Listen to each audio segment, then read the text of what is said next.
পাকের মধ্যে আসছে রাসূল করিম সাল্লাল্লাহু আলাইহি ওয়াসাল্লাম ফরমাইতেছেন, তোমরা তওবা করো, আল্লাহর কাছে গুনাহ মাফ চাও। ফাইন্নী আতুবু ইলাল্লাহি মিআতা মাররা কুল্লা ইয়াউমিন মিআতা মাররা, কেননা আমি তওবা করি আল্লাহর কাছে দৈনিক 100 বার। আমার আগে কোনো গুনাহ নাই, পরেও গুনাহ হবে না, আমার সব কিছু আল্লাহ পাক মাফ করিয়ে দিয়েছেন। তারপরে দৈনিক আমি 100 বার আল্লাহর কাছে তওবা করি, আল্লাহ আমার গুনাহ মাফ করো। আরেক হাদিসের মধ্যে আছে 70 মাররা, 70 বার আমি তওবা করি আল্লাহর কাছে। এই জন্য সব মানুষের দরকার, যারা নিজেরা মনে করে আমরা গুনাহগার তারাও, যারা মনে করে আমরা গুনাহগার না তারাও, সর্বদলীয় মানুষ, সব ধরনের মানুষের আল্লাহর কাছে তওবা করা দরকার। ও খোদা তুমি গুনাহ মাফ করো। অনেকে কয় হুজুর গুনাহ তো করছি না, কি গুনাহ করলাম যে তো তওবা করতে হবে? ও মিয়া বান্দা সব সময় গুনার মধ্যে লিপ্ত থাকে। আল্লামা থানভী রাহমাতুল্লাহ আলাইহি লেখেন, কমপক্ষে এই গুনাহ তো বান্দায় করে সব সময় প্রত্যেকটা সাথে সাথে আল্লাহকে স্মরণ করা, আল্লাহকে স্মরণ করা জরুরি। এই যদি স্মরণের থেকে দূরে থাকে এটাও তো একটা গুনাহ। তবে তওবা কবুল হওয়ার শর্ত আছে, শর্ত আছে। 1 নম্বর শর্ত হলো হালাল উপায়ে সবকিছু হইতে হবে। 2 নম্বর শর্ত হলো পিছনের গুনার জন্য লজ্জিত হইতে হবে। 3 নম্বর শর্ত হলো ভবিষ্যতের জন্য প্রতিজ্ঞা করতে হবে মজবুত যে আমি এখন আর কখনো করব না। তারপরে যদি নামাজ পড়ি আল্লাহর কাছে ইস্তেগফার করে দোয়া করে আল্লাহ পাক রব্বুল ইজ্জত এগুলোকে মাফ করিয়ে দিবেন। হাদিসে পাকের মধ্যে আছে, রাসূল বলেন, ক্বালা রাসূলুল্লাহ সাল্লাল্লাহু আলাইহি ওয়াসাল্লাম, মান লাজিমাল ইস্তেগফার, যে ব্যক্তি ইস্তেগফারকে আঁকড়িয়ে ধরে, আস্তাগফিরুল্লাহ আল্লাযী লা ইলাহা ইল্লা হুয়াল হাইয়ুল কাইয়্যুম ওয়া আতুবু ইলাইহি, ইস্তেগফারকে আঁকড়িয়ে ধরে এটাকে বেশি বেশি পড়ে, আল্লাহ রাসূল বলেন 3টা ফায়দা তার হবে। কত ফায়দা হবে? 3টা ফায়দা হবে। 1 নম্বর তার পেরেশানি দূর হয়ে যাবে। 2 নম্বর সংকীর্ণতা দূর হয়ে যাবে। ওয়া রাযাকাহু মিন হাইসু লা ইয়াহতাসিব। 4 নম্বর ফায়দা হলো আল্লাহ পাক অকল্পিত স্থান থেকে তার রিজিকের ব্যবস্থা করিয়ে দিবেন। ইস্তেগফারকে কি আঁকড়িয়ে ধরবে, ও ভাই 3টা ফায়দা হবে, পেরেশানি থাকবে না। দুনিয়ার মানুষ পেরেশান পেরেশান পেরেশান, আল্লাহ রাসূল বলেন ইস্তেগফার বেশি বেশি করো, পেরেশানি দূর হয়ে যাবে। 2 নম্বর আল্লাহ তাআলা প্রশস্ততার দিকে রাস্তা খুলিয়ে দিবেন। 3 নম্বর দলিল দেব, গরিব থাকতো না। 3 নম্বর কি জানেন? ওয়ারাযাকাহু মিন হাইসু লা ইয়াহতাসিব, এমন জায়গা থেকে তার রিজিকের ব্যবস্থা হবে যে জায়গায় তার ধারণাও ছিল না। পড়বেন না ইস্তেগফার? বলে তো দেখি, আস্তাগফিরুল্লাহ আল্লাযী, বলেন, লা ইলাহা ইল্লা হুয়াল হাইয়ুল কাইয়্যুম ওয়া আতুবু ইলাইহি। এটা বেশি বেশি পড়বেন। আরেক হাদিসের মধ্যে আছে, রাসূল বলেন, ক্বালা রাসূলুল্লাহ সাল্লাল্লাহু আলাইহি ওয়াসাল্লাম, মান ক্বালা আস্তাগফিরুল্লাহ আল্লাযী লা ইলাহা ইল্লা হুয়াল হাইয়ুল কাইয়্যুম ওয়া আতুবু ইলাইহি গুফিরা লাহু ওয়া ইন কানা কাদ ফারা মিনাজ যাহাব। রাসূল বলেন, যে ব্যক্তি ইস্তেগফারটাকে আঁকড়িয়ে ধরবে, বেশি বেশি পড়বে আস্তাগফিরুল্লাহ আল্লাযী লা ইলাহা ইল্লা হুয়াল হাইয়ুল কাইয়্যুম ওয়া আতুবু ইলাইহি, যে ব্যক্তি পড়বে আল্লাহ রাসূল বলেন আল্লাহ পাক তারা মাফ করিয়ে দিবে, যদিও সে যুদ্ধের ময়দান থেকে বাগিয়ে চলে আসে। কবিরা গুনাহ যদি করে এই ইস্তেগফার বললে আল্লাহ মাফ করে দিব। কিন্তু ইস্তেগফার দিলের থেকে হইতে হবে, প্রতিজ্ঞা থাকতে হবে। সাহাবার কাগো তওবা করলাম দিল পুরা জওকে গুনাহ, মাসিয়াত রাখান দামে আয়াত পর ইস্তেগফার মা। কবি বলেন, হাতের মধ্যে তাসবিহ, দিলের হাতের মধ্যে তাসবিহ, জবানের মধ্যে তওবা তওবা সাকুল্লাহ সাকুল্লাহ এরকম করে। সাহাবার কাগো তওবা করলাম দিল পুরা জওকে গুনাহ, দিলের ভিতরে গুনার শক শক চিলি আছে, প্রতিজ্ঞা নাই, শর্মিন্দা নাই, ভবিষ্যৎ গুনাহ করবে না এটাও নাই।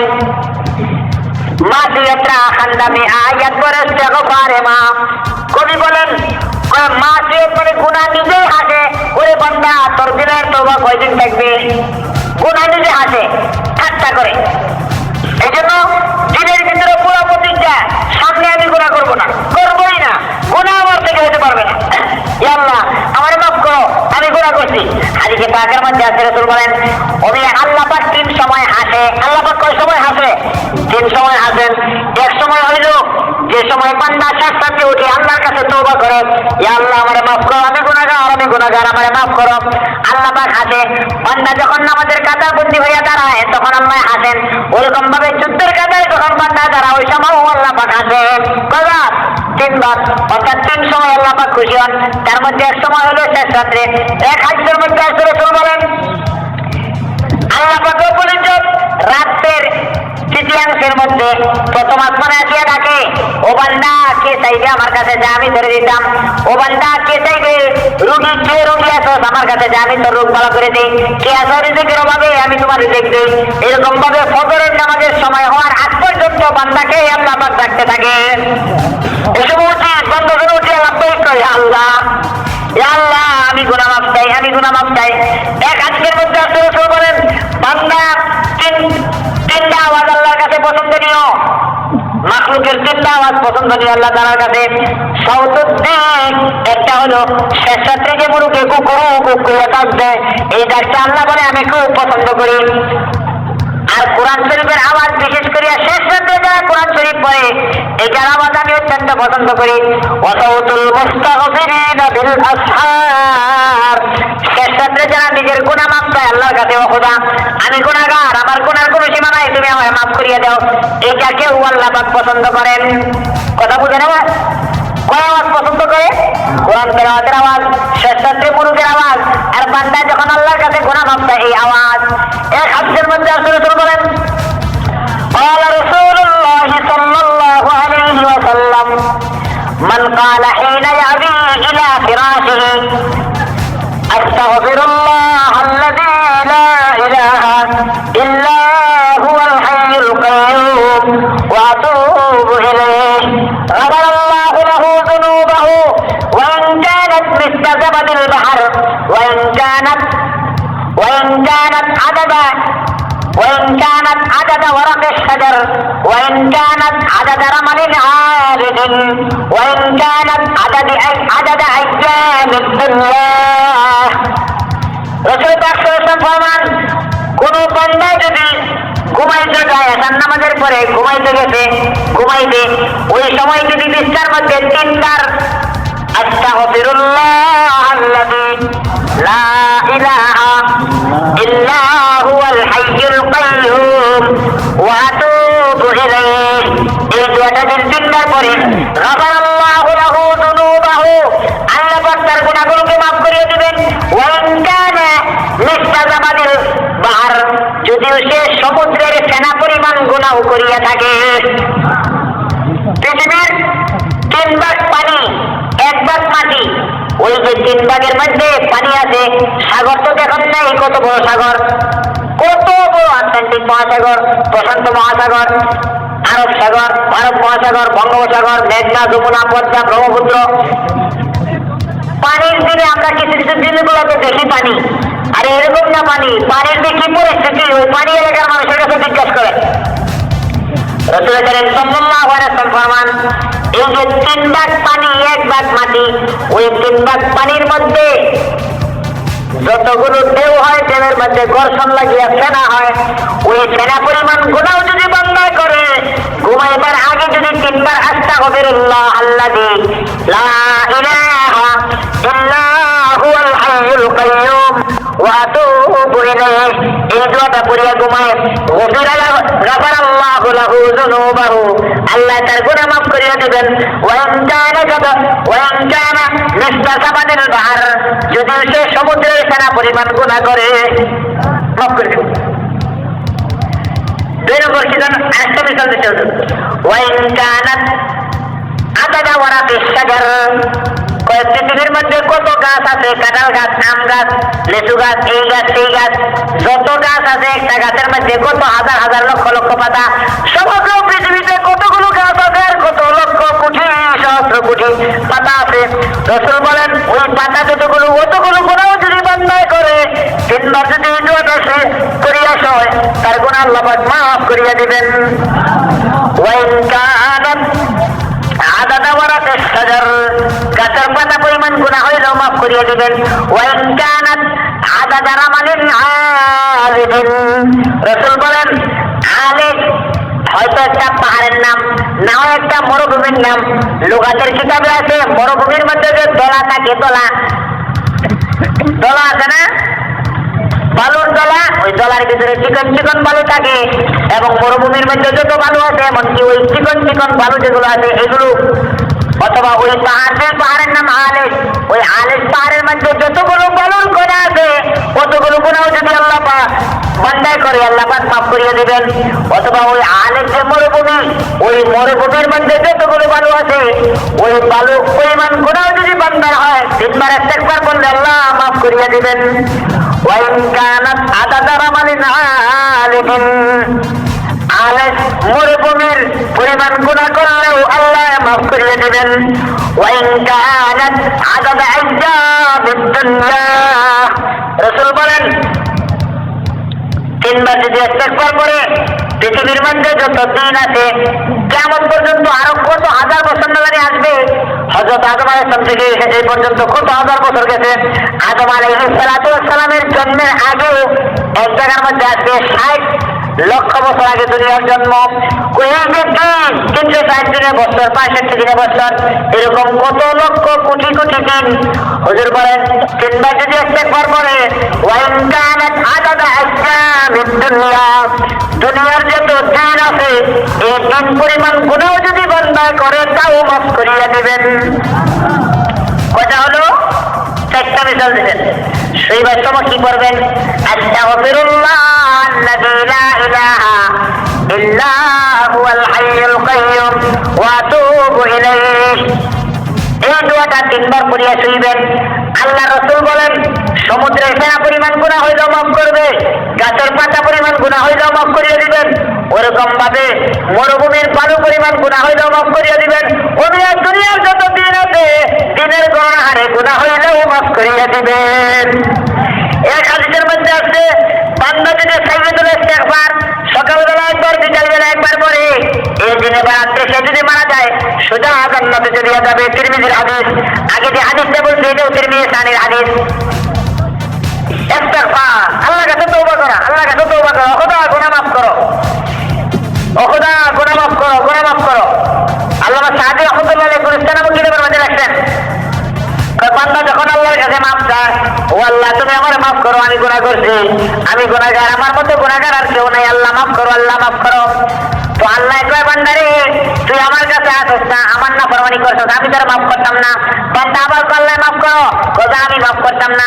তৃতীয়বার যখন বান্দা আবার আল্লাহর দিকে রুজু হয়, আল্লাহ ফেরেশতাদেরকে বলেন ইয়া মালাইকাতি, হে আমার ফেরেশতারা তোমরা সাক্ষী থাকো, আমার বান্দা বারবার আমার দিকে রুজু হয়, আমি করিমটা হইয়া তার থেকে কিভাবে ফিরে থাকতে পারে, তোমরা সাক্ষী থাকো, তার গুনাহকে মাফ করিয়ে দিলাম, গুনাহকে নেকের দ্বারা পরিবর্তন করিয়ে দিলাম। আল্লামা সাদি বলেন করম দিল বলতে খোদাওয়ান্দ বেকার গুনাহ বান্দা কর দাসে ও শর্মেদার। ওনে আল্লাহর রহম দেখো, দয়া দেখো, করম দেখো, গুনাহ করে বান্দা লজ্জা পায় আল্লাহ। করম দিল বলতে খোদাওয়ান্দ বেকার গুনাহ বান্দা কর দাসে ও শর্মেদার। আল্লাহর করম দেখো, মেহেরবানি দেখো, গুনাহ করছো তুমি, আল্লাহ কয় আমার লজ্জা লাগে, আমি কেমনে বান্দারে ফিরাই। মুহতারাম দোস্তর বুজুর্গ, হর ওয়াক্ত আল্লাহ থেকে রুজু হওয়া, মওত সামনে আছে, উপায় নাই, কি অবস্থানে কিয়ামত জান হয়, জান যায়। সবসময় তওবা করিয়া প্রস্তুত থাকা। এখনই আমার ডাক হইলে আমি প্রস্তুত, এখন যদি আল্লাহ ডাক মারে আমি প্রস্তুত, এখন যদি ডাক মারে প্রস্তুত, বিকালে ডাক দিলেও প্রস্তুত, সকালে ডাক দিলেও প্রস্তুত। লাব্বাইক ইয়া আল্লাহ, হে আল্লাহ আমি উপস্থিত, আমি উপস্থিত, আমার জান্নাতে যাও। আমার দিলের ভিতরে তোমার মোলাকাতের থেকে দাবি আর কিছুই নাই। এই জন্য আল্লাহওয়ালারা দুনিয়ার মধ্যে বসে থাকতে চায় না, বাচ্চা থাকতে চায় না। এমনকি রাসূল সাল্লাল্লাহু আলাইহি ওয়াসাল্লাম কিন্তু সময় দোয়া করছিলেন, আল্লাহ আপনার সাথে আমার মিলে আছেন। মুহতারাম দোস্তর বুজুর্গ, নেককারদের জন্য মওত হলো হাদিয়া, হাদিয়া, হাদিয়ার মতো। বদকারের জন্য কষ্ট, এই জন্য মওতের ধ্যান করা। হাদিসে পাকের মধ্যে আছে রাসূল বলেন যে ব্যক্তি 20 বার মওতকে স্মরণ করবে আল্লাহ পাক রব্বুল ইজ্জত শাহাদাতের মৃত্যু তাকে দান করবেন। কয়বার? 20 বার। আফসোসের বিষয় কোন জায়গায় অ্যাক্সিডেন্ট হয়ে মারা গেছে, আরে লোকটা মরে গেছে রে, কত চাইছি দুই চাইজন দেখছি দেখছি একটা এরকম বললে এরকম বড় হয়ে গেছে। মানে মওত এটা সামাজিক এটা সিস্টেম, দুনিয়াতে আসতে মানুষ আবার যাবে, আবার আসে যায়, এটা তো এরকমই। মানে এটা যে কি বিষয়, কবরে আমার চাইতে হবে, আল্লাহ পাক প্রশ্ন করবেন, ফেরেশতারা প্রশ্ন করবেন, কি জবাব আমার হবে? ইমাম গাজালি বলছে, আল্লামা গাজালি রহমাতুল্লাহ লিখছেন, বান্দা যখন কবরে যাবে, কবরে যাওয়ার সঙ্গে সঙ্গে আল্লাহ পাক রব্বুল ইজ্জত নিজেই বান্দার কাছে 40টা সওয়াল করবেন। কয়টা সওয়াল? 40টা সওয়াল করবেন। তার মধ্যে এক সওয়াল হইল, প্রথম সওয়াল হইল এটা, আবদা কাদ তাহারাত মানজারাল খালকে সিনিনা ফাহাল তাহারাত মানজারা। ও আমার বান্দা, বছরকে বছর তুই পরিষ্কার পরিচ্ছন্ন হয়েছিলে, ভালো কাপড় পরিধান করছিলে, আতর গোলাপ লাগাইছিলে তোর বন্ধু দেখাবার জন্য, রাস্তাঘাটে চলার জন্য। ফাহাল তাহারাত মানজারি, আমি মাওলারে দেখাইবার জন্য কি কোনো সময় পরিষ্কার পরিচ্ছন্ন হয়েছিলে রে? 40 সওয়ালের প্রথম সওয়াল এটা। হযরত ইমাম গাজালি রাহমাতুল্লাহ আলাইহি বলেন, খোদার কসম আমি ইনজিলের মধ্যে পড়ছি এই কথাটা, আবদি কাদ তাহারাত মানজারাল খালকি সিনিনা ফাকাল তাহারাত মানজারি। বছরকে বছর পরিষ্কার পরিচ্ছন্ন রইছো, ভালো কাপড় পরিধান করছো বন্ধুর মন রক্ষার জন্য। আমি যে তোমার মাওলা ছিলাম, তোমার মুনিব ছিলাম, আমার জন্য কি কখনো তুমি পরিষ্কার পরিচ্ছন্ন হয়েছিল? জানাজা, আমার জানাজা হবে, মওত আমার সামনে আছে, কি করার দরকার ছিল, কি করতেছি? চোখ যখন বন্ধ হবে কি অবস্থা না দাঁড়িয়ে হয়, কি অবস্থা না দাঁড়িয়ে হয়, খেয়াল করা। এই জন্য রাসূল বলেন, মানুষের দিলের ভিতরে জংকার লাগে, যেমন নাকি লোহার মধ্যে পানি লাগে জংকার লাগে। সাহাবায়ে কেরাম জিজ্ঞেস করেন, ওয়ামা জিলাউহা ইয়া রাসূলুল্লাহ, হুজুর লোহার মরিচা তো রেত দিয়ে দূর করা হয়, কলবের মরিচা কি দিয়ে দূর করা হয়? হুজুর বলেন, বেশি বেশি কোরআন শরীফ তেলাওয়াত করো এবং মৌতের স্মরণ করো। মৌতকে যদি বেশি বেশি স্মরণ করো, দিলের জংকার দূর হয়ে যাবে। মৌতের স্মরণ করো। আফসোসের বিষয়, মানুষ তো এখন মনে করে হায়াত মুক্ত ডাক্তারের হাতে, এটা কি আল্লাহর হাতে নাকি? ডাক্তারের হাতে। অথচ আল্লাহ বলতেছেন, কুলিল্লাহুম্মা মালিকাল মুলকি তুতিল মুলকা মান তাশা ওয়া তানজিউল মুলকা মিম্মান তাশা ওয়া তু'ইজ্জু মান তাশা ওয়া তুযিল্লু মান তাশা বিয়াদিকাল খায়র ইন্নাকা আলা কুল্লি শাইইন কাদির। তুলিজুল লাইলা ফিন নাহারি ওয়া তুলিজুন নাহারা ফিল লাইল ওয়া তুখরিজুল হাইয়্যা মিনাল মাইয়্যিতি ওয়া তুখরিজুল মাইয়্যিতা মিনাল হাইয়্য ওয়া তারযুকু মান তাশাউ বিগাইরি হিসাব। আল্লাহ পাক বলেন নবীকে, হে নবী আপনি বলেন, আল্লাহুম্মা আল্লাহ মালিকাল মুলক, এই সমস্ত মুলকের মালিক তুমি। মুলকের মালিক কে? রাষ্ট্রপতি না। কি আমানত চন্দ্র রোজা নজরে মাস দর হাকিকত মালিকে আর শাইখ খোদাস। এই যা কিছু আমরা দেখতেছি যে আমার কাছে আমানত দিয়েছে আল্লাহ পাক রব্বুল ইজ্জত, আসল মালিক তিনি। আসল মালিক কে? তিনি। अगर एक तो नहीं मेरा तो कोई तो नहीं मेरा। আল্লাহ যদি হাসিল না হয়, আল্লাহ যদি আমার না হয়, দুনিয়ার কোন বস্তুই আমার না। যত মেরা তো সব মেরা, ফলক মেরা তুমি মেরি। আল্লাহ তুমি যখন আমার হয়ে যাইবা, আসমানও আমার, জমিনও আমার, সব কিছু আমার। এই জন্য আল্লাহরে হাসিল করা। আফসোস, আল্লাহরে হাসিল না করিয়া মাল হাসিল করতেছি। নেতার সন্তুষ্টি হাজারের ফিকিরে আছি, আল্লাহর সন্তুষ্টি হাজারের ফিকির নেই। ফাতলুবনি তাজিদনি ইন ওয়াজাদতানি ওয়াজাদতা কুল্লা শাই ওয়া ইন ফুত্তানি ফুত্তা কুল্লা শাই। ও বান্দা তুই আমারে তালাশ কর, আমারে পাইবি। ইন ওয়াজাদতানি ওয়াজাদতা কুল্লা শাই, আমারে যদি পাইলে তে সবই পাইলে। ওয়া ইন ফুত্তানি ফুত্তা কুল্লা শাই, আমারে যদি তুই হারাইলে সবই হারাইলে। আমার সাথে যদি তোর মুহাব্বত থাকে, আমি যখন শেষ রাত্রে করে ডাকি, তুই কেমনে ঘুমাইয়া থাকস? ও বান্দা তুই কেমনে ঘুমাইয়া থাকস? পুরস্তাকা। এই জন্য ভাইও তওবা ইস্তেগফার করিয়া আল্লাহর সাথে মোলাকাতের জন্য তৈরি নেওয়া দরকার, সব গুনাহ ছাড়িয়া দেওয়া দরকার।